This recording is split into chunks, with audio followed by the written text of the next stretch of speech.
جیسے جیسے ہم پروگرام میں آگے بڑھیں گے ناظرین، ہر بات جو ہے وہ کھل کر واضح ہوتی چلی جائے گی۔ یہاں تک جو بات ہمارے سامنے آئی وہ یہ کہ رسول اللہ صلی اللہ علیہ وسلم نے کس طرح کھول کر واضح کر دیا کہ دجال کیا ہوگا۔ دجال انسان نہیں ہوگا، دجال شیطان ہوگا۔ شیطان کیا ہے؟ ہر وہ شے جو انسان کی ضرورت سے زائد ہے، اور وہ کیا ہے؟ وہ حیات الدنیا، دنیا کا مال و متاع، دنیاوی اشیاء۔ اور قرآن میں بھی اللہ سبحانہ وتعالی نے بالکل واضح کر دیا کہ شیطان کیا ہے۔ شیطان ہر وہ شے جو کھلم کھلا ارد گرد تمہارے موجود ہے، جو تمہیں اپنی طرف کھینچتی ہے، اللہ کی طرف جانے سے روکتی ہے۔ اتنا کچھ بیان کرنے کے باوجود، اتنا کچھ کھول کر بیان کرنے کے باوجود بھی رسول اللہ صلی اللہ علیہ وسلم نے یہ کہا، ذرا اس روایت پر نگاہ دوڑائیے۔ رسول اللہ صلی اللہ علیہ وسلم نے کہا، اس میں کچھ شک نہیں، میں نے تمہیں دجال کے بارے میں جو بھی ایجادات، حادثات، واقعات ہوں گے سب بیان کر دیا۔ اس کے باوجود مجھے یہ یقین ہے کہ وہ تمہاری عقلوں میں نہیں آئے گا، یعنی تم ان ایجادات وغیرہ کو دجال کی بجائے اپنا مسیحا تسلیم کر بیٹھو گے۔ اور حیران کن طور پر آج تک کیا یہ نہیں ہوا؟ آج اگر آپ سے پوچھا جائے یہ گاڑیاں، یہ جہاز، یہ مشینیں، یہ طرح طرح کی جدید سائنسی طریقے سے اگائی جانے والی فصلیں، یہ خوراکیں، یہ کیا ہیں؟ آج جس انسان سے بھی پوچھا جائے تو وہ آگے سے ایک ہی جواب دیتا ہے کہ یہ تو بہت ہی اچھی چیزیں ہیں، یہ تو انسان کے لیے مسیحا ہے۔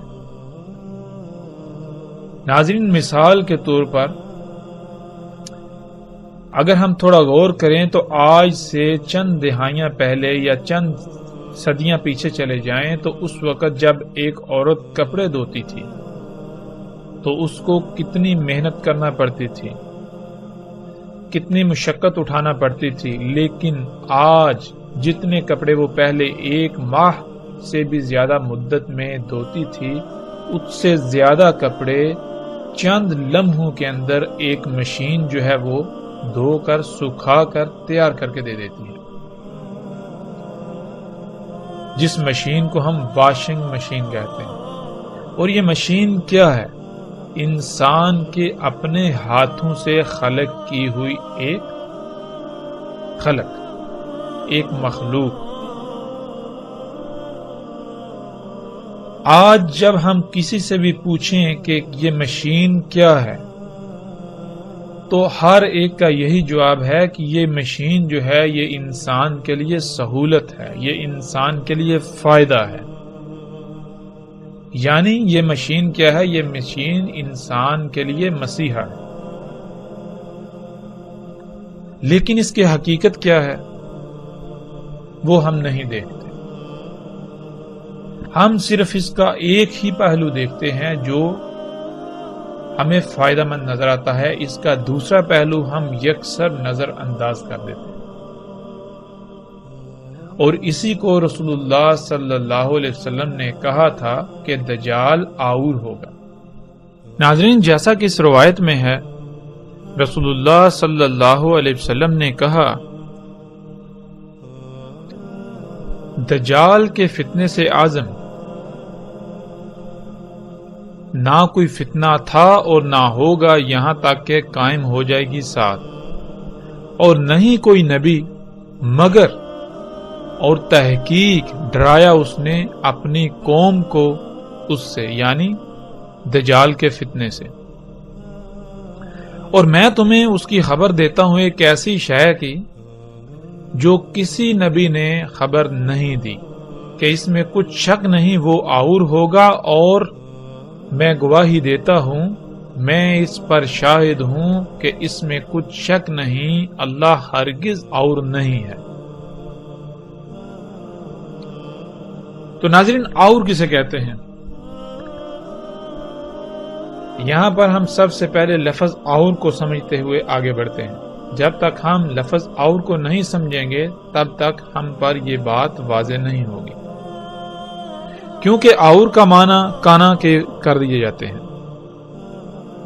جب اس روایت کے اس حصے کا ترجمہ کیا جاتا ہے تو وہ ترجمہ یہ کیا جاتا ہے کہ اس میں کچھ شک نہیں، وہ کانا ہوگا اور اللہ جو ہے وہ کانا نہیں ہے۔ نعوذ باللہ، کیا یہ تسلیم کر لیا جائے کہ اللہ کی دو آنکھیں ہیں جیسے ایک انسان کی دو آنکھیں ہوتی ہیں؟ اس کا تو یہ مطلب ہو جاتا ہے کہ اگر دیکھو جو سامنے آیا جس نے آ کر رب ہونے کا دعویٰ کیا، اگر تو اس کی دو آنکھیں ہوئی تو وہ تو تمہارا رب ہو سکتا ہے، لیکن اس کی ایک آنکھ ہوگی۔ مطلب کیا؟ مطلب یہ کہ نعوذ باللہ ثم نعوذ باللہ کہ اللہ جو ہے، اللہ کی ذات کی دو آنکھیں وہ بھی انسان کی طرح کی۔ یہ تو اللہ سبحانہ و تعالیٰ کے اوپر بہت بڑا بہتان جو ہے وہ باندھا جاتا ہے اور باندھا جا رہا ہے۔ اور کسے کہتے ہیں؟ اور کہتے ہیں کسی بھی شے کے ایک ہی پہلو کو دیکھنا۔ مثال کے طور پر آپ کوئی کام کرتے ہیں تو اس کام کو جب آپ کریں تو اس کا صرف ایک ہی رخ دیکھ پائیں، ایک ہی رخ سے دیکھ کر اس کو کریں، دوسرا رخ جو ہے وہ نامکمل رہے۔ کوئی بھی کام کرنا، کوئی بھی شے بنانا تو وہ عیب دار، عیب زدہ، نقائص والی بنانا، جس میں خامیاں ہوں، خرابی ہوں، جس کا آپ ایک رخ تو دیکھ پائیں لیکن دوسرا رخ جو ہے وہ آپ نامکمل چھوڑ دیں، اسے نہ دیکھ پائیں۔ یہ کہتے ہیں اور ہونا۔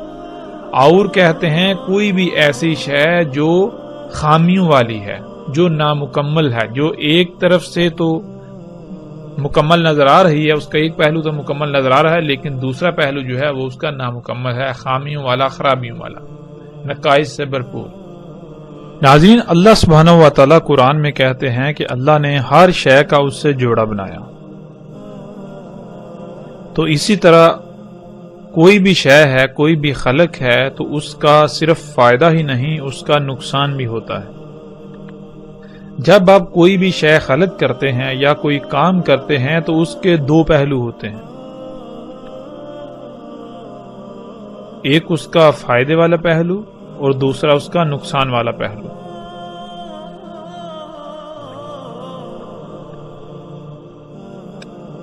تو جو بھی کام دونوں پہلوؤں سے مکمل کیا جائے، دونوں پہلوؤں کو دیکھ کر کیا جائے، وہ ہوتا ہے اور نہ ہونا۔ لیکن کوئی بھی کام صرف ایک ہی پہلو سے دیکھ کر کیا جائے، ایک ہی پہلو کو دیکھ کر پانا، دوسرے سے نامکمل چھوڑ دینا، دوسرے سے نہ کر پانا، یہ اور کہلاتا ہے۔ مثلا ناظرین، اس کی مثال یوں لے لیں، ایک طرف اللہ جو ہے وہ رب ہیں اور دوسری طرف دجال جو ہے وہ رب ہونے کا دعویٰ کرے گا۔ ہم نے پیچھے جان لیا کہ دجال کیا ہے۔ دجال ہے تو دنیا میں طرح طرح کی مخلوقات جن کا خالق انسان ہے۔ تو ناظرین، اللہ تعالیٰ نے رب ہونے کے ناطے ایک طرف انسان کی ضرورت، اس کے سفر کا ذریعہ، اس کی سفر کی حاجت کو پورا کرنے کے لیے اس کے سفر کے ذرائع دیے، جن میں گدھے، گھوڑے، اونٹ، خچر وغیرہ ہیں۔ اللہ سبحانہ و تعالیٰ نے انسان کی سواری کے ذرائع خلق کیے، اس میں کچھ شک نہیں کہ ان کی رفتار انسان کے خلق کیے ہوئے سواری کے ذرائع سے کئی گنا کم ہے، لیکن اللہ نے جو سواری کے ذرائع خلق کیے، اگر وہ ارب ہا ارب، خرب ہا خرب سال بھی استعمال ہوتے رہیں گے تو دنیا میں کوئی خرابی نہیں ہوگی۔ اللہ سبحانہ و تعالیٰ نے ان کو خلق کیا تو جو وہ خارج کرتے ہیں، جو کچھ کھاتے ہیں اور پھر وہ خارج کرتے ہیں، جو فضلہ خارج کرتے ہیں وہ دوسری مخلوقات کی خوراک ہے۔ یوں فضلہ جو ہے وہ اس دنیا میں جمع نہیں ہوتا، بڑھتا نہیں، وہ دوسری مخلوقات کے استعمال میں آ جاتا ہے۔ یوں کائنات میں یہ جو نظام ہے یہ اسی طرح بیلنس رہتا ہے، یہ میزان جو ہے، توازن جو ہے یہ قائم رہتا ہے، برقرار رہتا ہے۔ لیکن اس کے برعکس انسان کے خلق کردہ سواری کے ذرائع، اللہ تعالیٰ نے جو انسان کی ضرورت پوری کرنے کے لیے، انسان کی سواری کی ضرورت پوری کرنے کے لیے جو ذرائع خلق کیے، وہ دونوں لحاظ سے مکمل خلق کیے، ان میں کوئی خامی نہیں، کوئی خرابی نہیں، کوئی نقصان نہیں، فائدہ ہی فائدہ ہے۔ نقصان والا پہلو جو ہے اس کے اندر خامیاں وغیرہ ختم کر دی، دور رکھیں، خامیوں سے پاک خلق کیا۔ لیکن انسان کے خلق کردہ جو سفر کے ذرائع ہیں، یہ جو مشینیں ہیں جنہیں ہم گاڑیاں، جہاز، ٹرینیں وغیرہ کہتے ہیں، ناظرین یہ جب انسان ان سواری کے ذرائع کو استعمال کر رہا ہے تو یہ کاربن جو ہے وہ ریلیز کرتے ہیں، کاربن چھوڑتے ہیں، دھواں چھوڑتے ہیں۔ اب یہ دھواں کہاں جا رہا ہے؟ انسان نے جب خلق کیا ان ذرائع کو تو صرف ایک ہی پہلو دیکھا، وہ ایک ہی پہلو کون سا ہے؟ وہ فائدہ ہی فائدہ دیکھا کہ اتنی تیز رفتاری سے سفر ہوگا، یہ ہوگا، وہ ہوگا، اتنی آسائشیں، سہولتیں، آسانیاں، آرام ہوگا، سکون ہوگا، سفر سالوں کا دنوں میں، گھنٹوں میں طے ہو جائے گا۔ لیکن جو دوسرا پہلو ہے ناظرین، اس سے بالکل اندھا رہا، وہ اسے نظر ہی نہیں آیا۔ وہ کیا کہ یہ گاڑیاں، یہ جہاز، یہ مشینیں آج جو دھواں چھوڑ رہی ہیں، اور جن فیکٹریوں میں، جن کارخانوں میں یہ مشینیں، یہ گاڑیاں بنتی ہیں، وہاں سے جو دھواں خارج ہو رہا ہے، آج پوری دنیا اس دھویں سے بھر گئی۔ اس دھویں کی وجہ سے آج ہر سال کم از کم 33 لاکھ انسان جو ہیں وہ موت کا شکار ہو رہے ہیں۔ دنیا کی 99% آبادی کسی نہ کسی بیماری کا شکار ہے اس دھویں کی وجہ سے۔ آج دنیا میں لا تعداد بیماریاں ایسی ہیں جو اسی دھویں کی وجہ سے پیدا ہوئیں۔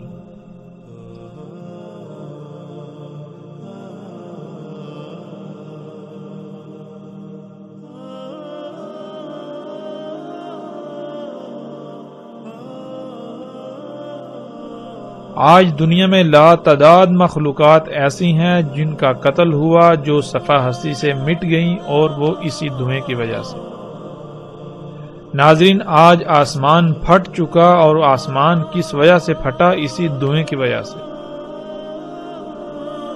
تو آج جب کسی سے پوچھا جاتا ہے کہ یہ سواریاں جو ہیں یہ کیا ہیں، یہ تو نقصان ہے، یہ فائدہ مند نہیں ہے، تو آگے سے کہا جاتا ہے نہیں، یہ تو مسیحا ہے۔ دیکھو پہلے جو تم سفر کرتے تھے، سالوں میں کرتے تھے، اتنی تکلیفیں، مصیبتیں اٹھاتے تھے، حج کرنے جاتے تھے، تمہیں مہینے، سال لگتے تھے، رستے میں ذل و رسوا ہوتے تھے، تکلیفیں اٹھانی پڑتی تھی، مشقت اٹھانی پڑتی تھی، حج کرتے تھے، بوڑھے حج نہیں کر سکتے تھے۔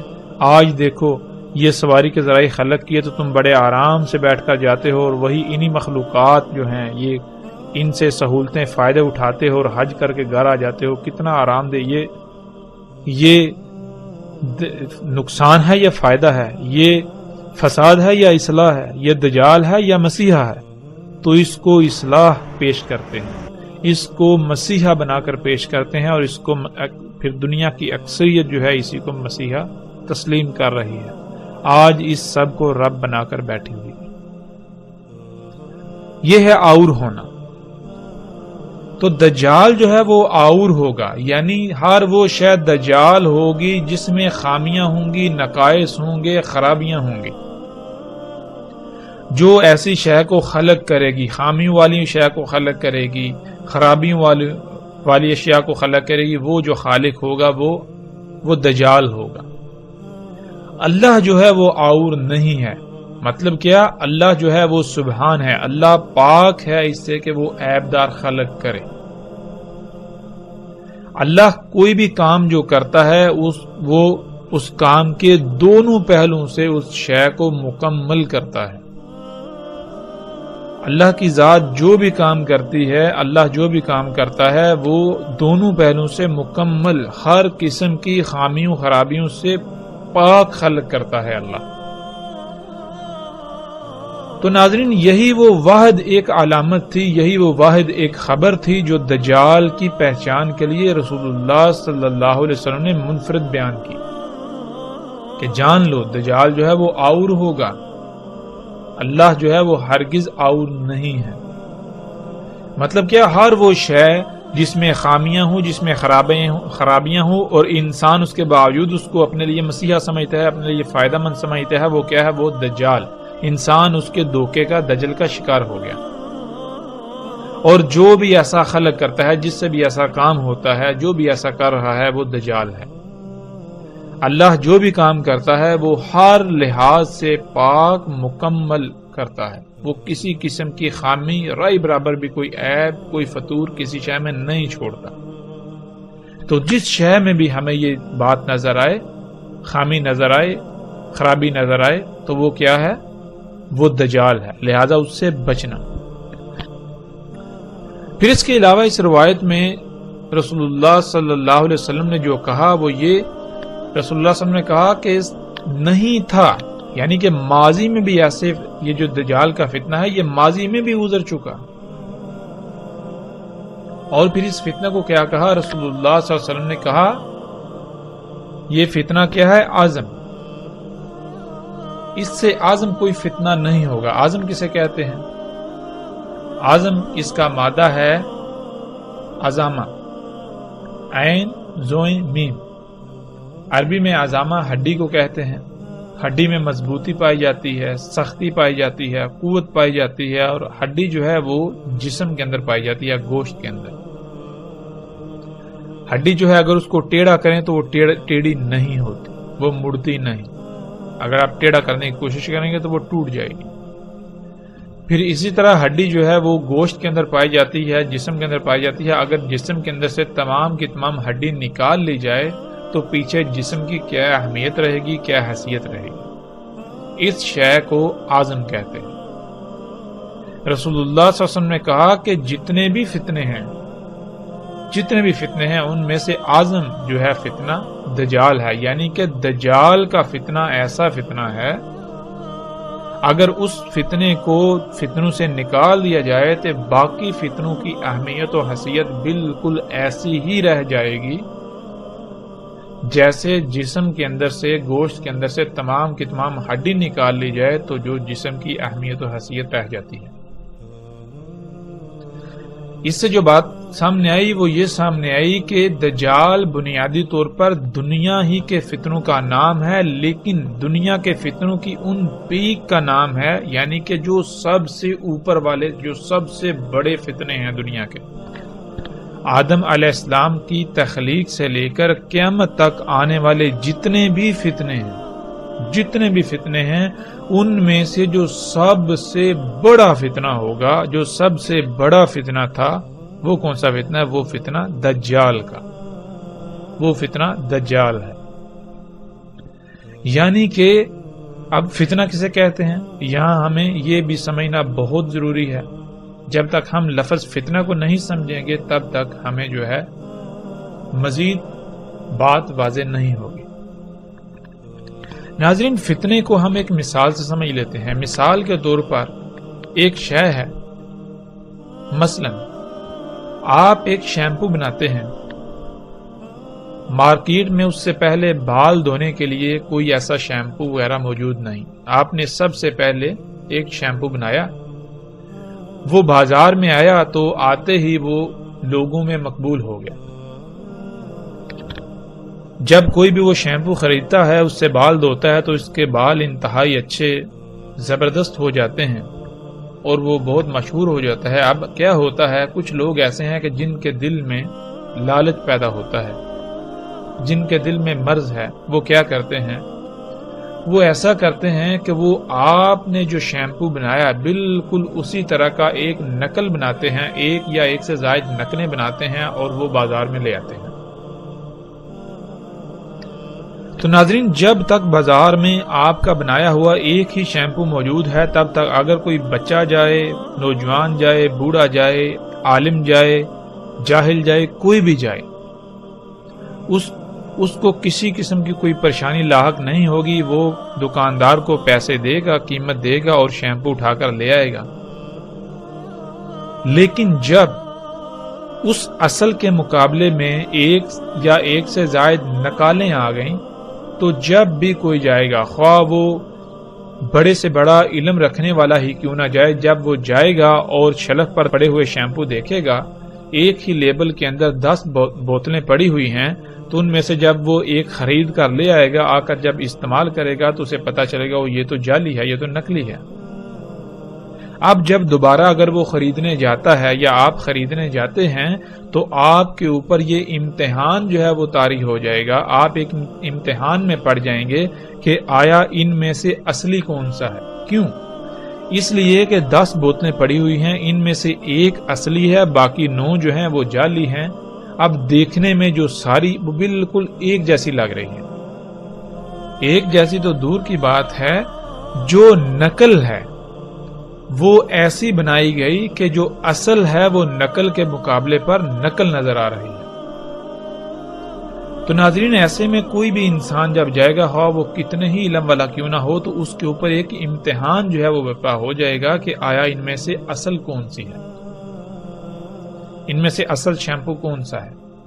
اس شے کو، اس امتحان کو، ایسے امتحان میں پڑ جانے کو فتنہ کہا جاتا ہے.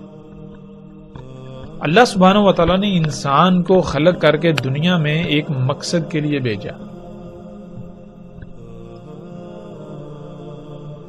اس مقصد کو پورا کرنے کے لیے اللہ سبحانہ و تعالیٰ نے انسان کو ایک طریقہ بتایا، جس طریقے کو، جس فارمولے کو دین کہا جاتا ہے، اور اس دین کا نام یعنی اس فارمولے کا نام اسلام رکھا. سلامتی پانے کا طریقہ، یعنی کہ دنیا میں تمہیں ایک محدود مدت تک موقع دیا جا رہا ہے، ایک مقصد ہے، اس کو تم نے پانا ہے، حاصل کرنا ہے، اس کو پورا کرنا ہے. اس مقصد کو پورا کرنے کے لیے تمہیں یہ طریقہ کام آئے گا. اس طریقے پر عمل کرتے ہوئے تم اس مقصد کو پورا کر لو گے. تو جب تک دنیا میں صرف وہی ایک فارمولا، وہی ایک دین رہے گا تو کوئی فتنہ نہیں، یعنی کوئی امتحان نہیں. ہر خاص و عام کو، بچہ ہے، بوڑھا ہے، نوجوان ہے، عالم ہے، علم نہیں ہے، سب کے اوپر واضح ہوگا کہ دنیا میں آنے کا مقصد کیا ہے اور اس مقصد کو پورا کرنے کا طریقہ کیا ہے، کیسے پورا کرنا. لیکن جب اللہ سبحانہ و تعالیٰ کے دیے ہوئے ایک دین، ایک طریقے کے برعکس اور طریقے بھی کھڑے کر دیے جائیں کہ انسان کو یہ پتہ ہی نہ چلے کہ دنیا میں آنے کا مقصد کیا ہے، جب ایک کے مقابلے پر 2 یا 2 سے زائد اور طریقے ہیں، تو پھر انسان جو ہے وہ امتحان میں پڑ جائیں گے کہ آیا ان میں سے اصل کون سا ہے، کہ دنیا میں آنے کا مقصد کیا ہے، وہ مقصد پورا کیسے کیا جائے گا. تو یہ جو بات ہے، یہ جو امتحان ہے، یہ فتنہ کہلاتا ہے. تو اللہ سبحانہ و تعالیٰ نے جب انسان کو دنیا میں ایک محدود مدت کے لیے موقع دیا، ایک مقصد کو پورا کرنے کے لیے، اس مقصد کو پورا کرنے کے لیے ایک دین دے دیا، ایک طریقہ دے دیا کہ دنیا میں تمہارا آنے کا مقصد یہ ہے، یہ ایسے پورا ہوگا. تو پھر ناظرین، شیاطین نے اس کے مقابلے پر اور طریقے کھڑا کرنے شروع کر دیے، فتنے کھڑے کرنا شروع کر دیے. تو ایسے چلتا گیا، چلتا ایک وقت ایسا آیا، پیچھے جتنے بھی فتنے ہیں ان میں انسان سمجھ سکتے ہیں کہ یہ جو ہے یہ اصل ہے، یہ نقل ہے، پھر بھی بہت حد تک آسانی ہوتی ہے. لیکن جو ان میں سب سے بڑا فتنہ ہے، جو دجال کا فتنہ ہے، جب وہ آ جائے تو پھر انسانوں کی اکثریت جو ہے وہ اس کو پہچان نہیں پاتی. اس وجہ سے اسے اعظم کہا گیا کہ اگر فتنوں میں سے اس فتنے کو نکال دیا جائے تو پیچھے فتنوں کی باقی جتنے بھی فتنے ہیں ان کی اہمیت و حیثیت بالکل ایسی رہ جائے گی جیسے کہ جسم سے ہڈی نکال دی جائے تو پیچھے جو جسم کی اہمیت و حیثیت رہ جائے. تو آج ناظرین ہم دیکھیں کہ اگر آپ کسی سے پوچھیں یا اپنے آپ سے سوال کریں کہ دنیا میں آنے کا مقصد کیا ہے، تو آپ کے نزدیک اس کا جواب کیا ہوگا؟ اس مقصد کو پورا کرنے کا طریقہ کیا ہے؟ کسی سے بھی سوال کریں، سوال کرنے کی ضرورت ہی نہیں ہے۔ اگر آج ہم انسانوں کو دیکھیں تو ہر انسان آج حیات الدنیا کے پیچھے بھاگ رہا ہے۔ یہاں تک کہ جب کسی کے ہاں کوئی بچہ پیدا ہوتا ہے تو جیسے ہی بچہ پیدا ہوتا ہے اسی وقت والدین کے دل میں یہ خواہش پیدا ہوتی ہے کہ ہم اس کو بڑا جب یہ ہوگا تو اس کو ڈاکٹر بنائیں گے، اس کو انجینئر بنائیں گے، اس کو سائنٹسٹ بنائیں گے، فزسٹ بنائیں گے، کیمسٹ بنائیں گے، یہ فلاں بزنس کرے گا، یہ ایجادات کرے گا، یہ کوئی شہد دریافت کرے گا۔ تو ناظرین یہی تو وہ فتنہ ہے، یہی تو فتنہ دجال ہے۔ آج ہر انسان کی دنیا میں زندگی کا مقصد ہی یہ بن چکا ہے، یہ ایجادات کرنا، ان ایجادات کا حصول، اور دنیا میں آنے کا مقصد کیا ہے وہ کسی کو علم نہیں، سب بھول چکے ہوئے ہیں۔ آج کا انسان کہتے ہیں جس کو اس کی حقیقت، اس کا ماضی بلا دیا گیا۔ تو آج کا انسان بھی اعظم انسان ہے، یعنی کہ ایسا بھولا ہوا ہے، ایسا بھولا ہوا کہ اگر اس بھولے ہوئے کو نکال دیا جائے تو پیچھے بھولے ہوئے کی کوئی اہمیت و حیثیت رہے گی نہیں، اتنا بڑا بھولا ہوا۔ تو انشاءاللہ اللہ کے فضل سے ناظرین جیسے جیسے ہم آگے بڑھیں گے رسول اللہ صلی اللہ علیہ وسلم کے الفاظ کی روشنی میں اور قرآن کی روشنی میں دجال کیا ہے ہم ہر پہلو سے، ہر لحاظ سے ہر بات کو کھولتے چلے جائیں گے، واضح کرتے چلے جائیں گے۔